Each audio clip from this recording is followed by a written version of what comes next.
राधे राधे मित्रों, आप सभी को ज्ञान मंथन चैनल में स्वागत है। दोस्तों, आज के इस वीडियो में मैं आप लोगों की एक महाभारत ही ऐसा प्रसंग बताएंगे जिससे आज के व्यक्ति बहुत कुछ सीख सकता है। दोस्तों, बात उस समय की है जब पांडवों को वनवास हो गया था। पांडवों ने वनवास जाने से पहले श्री कृष्ण भगवान जी से पूछा था कि हे श्री कृष्ण, यदि द्वापर का अंत काल चल रहा है तो आप हमें बताएं कि आने वाले कलयुग का चाल ढाल कैसा होगा। भगवान श्री कृष्ण जी कहते हैं, मैं तो इसका सीधा उत्तर तो नहीं दूंगा, लेकिन तुम पांचों भाई वन में जाओ और वहाँ पे जो कुछ भी दिखेगा वो आकर मुझे बताना। मैं तुम लोगों को उसका कलयुग में प्रभाव बताऊंगा। उसके बाद पांचों भाई वन में चले गए और जो वो वन में देखे वो अचंभुक रह गए। दोस्तों, सबसे पहले युधिष्ठिर ने उत्तर दिया कि हे प्रभु, मैंने तो जंगल में 2 सूंड वाले हाथी देखा। ये तो मेरे लिए बहुत आश्चर्यजनक था। इसके जवाब में श्री कृष्ण भगवान जी कहते हैं, कलयुग में ऐसे ही लोगों को राज होगा जो दोनों ओर से सोचा करेंगे, जो बोलेंगे कुछ और सोचेंगे कुछ और। मन में कुछ और होगा और कर्म ही कुछ और होगा। ऐसे ही लोगों को कलयुग में राज होगा। युधिष्ठिर के बाद अर्जुन ने कहा कि जो मैंने देखा वो तो इससे भी ज्यादा आश्चर्यजनक था। हे माधव, मैंने तो देखा कि एक पक्षी के पंख पे वेद लिखा गया था, लेकिन वह पक्षी मुर्दे का मांस खा रहा था।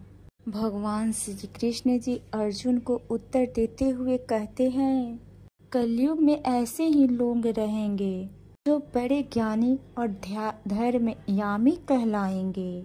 वो तो ज्ञान का चर्चा करेंगे, धर्म का चर्चा करेंगे, लेकिन उनका आचरण राक्षसी होगा।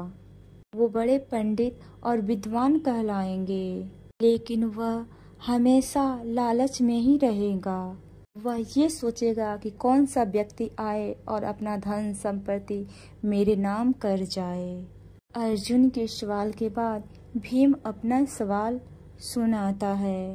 कहता है कि हे प्रभु, एक गाय अपने बछड़े को इतना चाटती है कि वो बछड़ा खून से लहूलुहान हो गया था। तब भगवान श्री कृष्ण जी कहते हैं कि कलयुग में अपने बच्चे के लिए माँ की ममता इतनी बढ़ जाएगी कि उन्हें अपने विकास का अवसर ही नहीं मिलेगा। मोह माया में ही घर बर्बाद हो जाएगा।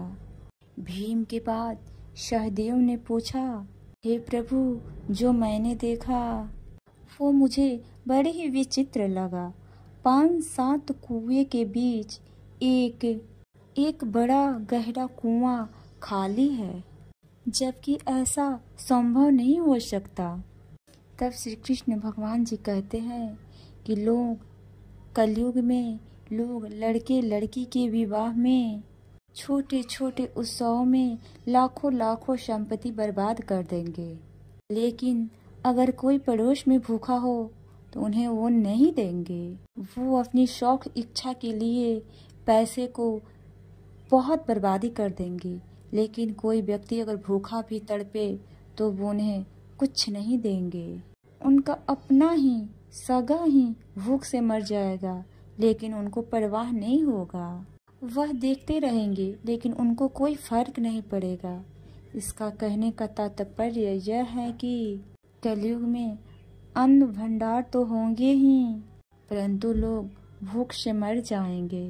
सहदेव के बाद नकुल ने श्री कृष्ण भगवान जी से कहा, हे प्रभु, एक बड़ी सी चट्टान पहाड़ से गिर रही थी और बड़े से बड़े वृक्ष भी उसे नहीं रोक पाया, परंतु एक छोटे से पौधे से टकराकर वह चट्टान रुक गया। हे प्रभु, आखिर ऐसा क्यों हुआ? तब भगवान श्री कृष्ण जी कहते हैं, कलयुग में इंसान की बुद्धि क्षीण हो जाएगी और उसका पतन हो जाएगा। उस पतन का धन बड़े से बड़े सत्ता रोकने में सक्षम नहीं होगा, किंतु हरि नाम का छोटा सा शब्द बोलने से मनुष्य का जीवन का पतन रुक जाएगा। कलयुग में हरि नाम ही एक मोक्ष का मात्र उपाय है। मुझे पूर्ण विश्वास है कि आप सभी को मेरी वीडियो पसंद आई होगी। राधे राधे। फिर मिलेंगे अगले वीडियो के साथ। जय श्री कृष्ण।